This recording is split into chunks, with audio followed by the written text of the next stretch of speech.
você vai reparar que o snooze é um instrumento muito fácil de lidar, mas é necessário que os seus dedos atinjam uma sintonia fina para que, à medida que você for tomando a prática, eles obedeçam perfeitamente ao comando que você tiver na mente. Para você ter uma ideia como funciona a leitura musical com o snooze, você procura imaginar o seguinte: quando você é datilógrafo, você lê um texto e seus dedos digitam. Quando você ouve uma música, o seu cérebro decodifica para os seus dedos para você fazer o mesmo tipo de leitura com o instrumento. Então, não existe segredo nenhum, é uma questão de prática.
Olá, meus amigos, bem-vindos a mais um quadro de Egiptologia. Hoje eu tenho um tema muito interessante, como sempre, para você. Hoje eu vou falar sobre medicina. No Antigo Egito, a medicina muito avançada no campo das ervas, inclusive isso é um grande problema porque muitos papiros médicos têm a nomenclatura das ervas que eram empregadas e como não tinha uma classificação botânica como a gente tem hoje, o nome científico das plantas, fica impossível saber que tipo de plantas eram empregadas nesses medicamentos. Inclusive na Idade Média, a medicina, aquilo que é chamado de lixo farmacêutico, muita coisa foi aproveitada do Antigo Egito. Por exemplo, eles tinham métodos contraceptivos que hoje as pessoas ficam de boca aberta. Então, por exemplo, o uso de espermicida, espermicida à base de acácia. Algumas acácias têm uma substância que é a goma arábica, que é ácida, capaz de matar os espermatozoides. E os egípcios já sabiam disso. Usavam também tampões, as mulheres usavam tampões para evitar a gravidez indesejada. Os egípcios adoravam crianças, só que eles sabiam da responsabilidade de ter um filho, de manter um filho. Era uma responsabilidade muito grande, eles levavam isso muito a sério. Então existia sim um certo controle de natalidade. Então esse tema da medicina eu escolhi também, não só para servir de exemplo para o Brasil e para o mundo, porque muitos trabalhadores, não é só aqui no Brasil que a gente enfrenta esse problema do trabalhador que fica na fila de um posto de saúde, na periferia, precisando ser atendido. Em outros países do mundo também existe esse problema. Então, há milênios atrás, um trabalhador ele tinha assistência médica, numa cultura que para o mundo ocidental é ultrapassada, primitiva, Então é uma vergonha hoje a gente passar por certas coisas assim. E a medicina, se ela não tivesse parado num determinado momento da história, hoje a nossa medicina que a gente considera evoluída seria muito mais evoluída, estaria muito além do que é hoje, Então eu peço para vocês fazerem também uma reflexão sobre isso.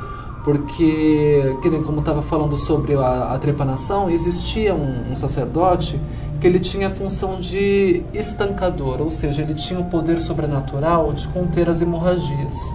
E os egípcios, eu até vou fazer uma comparação interessante com algumas tribos indígenas aqui do Brasil, que eles veem na doença ou em acontecimentos relacionados à saúde de forma negativa, picada de mosquito, malária, como algo que tem uma ligação com o mundo divino, o mundo da divindade. Então, às vezes, até você mesmo que está me assistindo, de repente você está com algum problema sério de saúde, é só a gente prestar atenção. Às vezes, as coisas que acontecem na vida da gente não é por acaso. Às vezes a gente acaba descobrindo algo muito melhor, muito mais bonito quando acontece uma coisa ruim, Então é isso que dá aquele empurrão na gente, dá uma sacudida na gente do tipo, acorda, a vida é maravilhosa e a gente tem que prestar atenção em tudo, agradecer tudo, porque a vida a gente só tem essa aqui, tá bom? E essa é a mensagem que eu dou para vocês.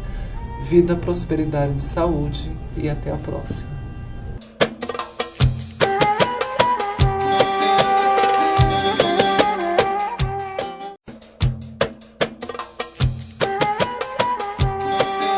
A proposta hoje é que eu passe para vocês algumas regras de por onde eu posso orientar ou direcionar o trabalho dos meus braços na dança.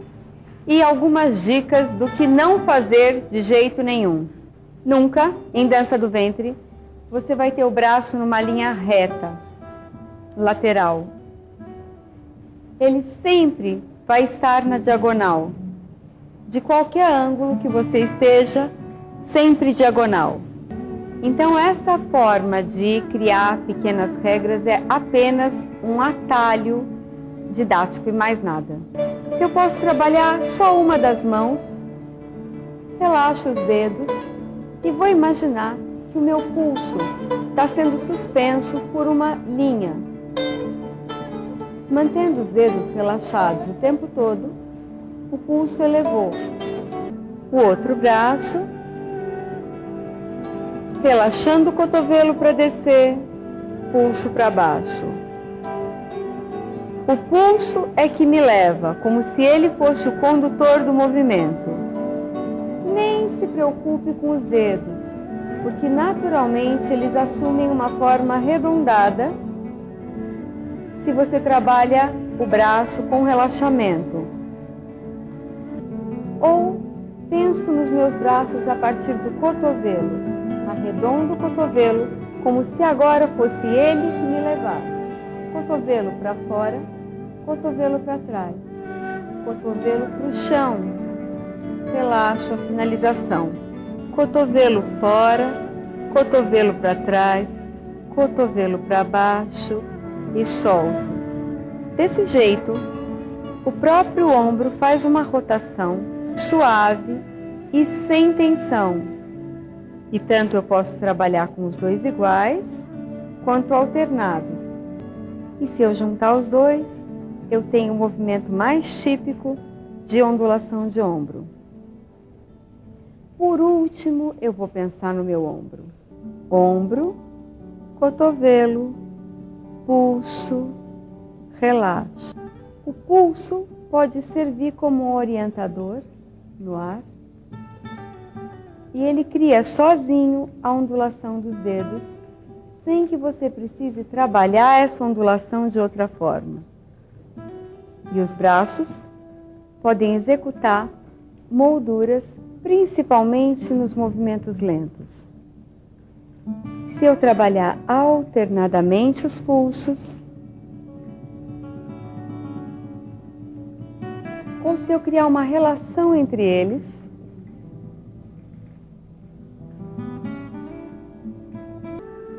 introduzindo isso com o movimento dos oitos, com os redondos, com as ondulações,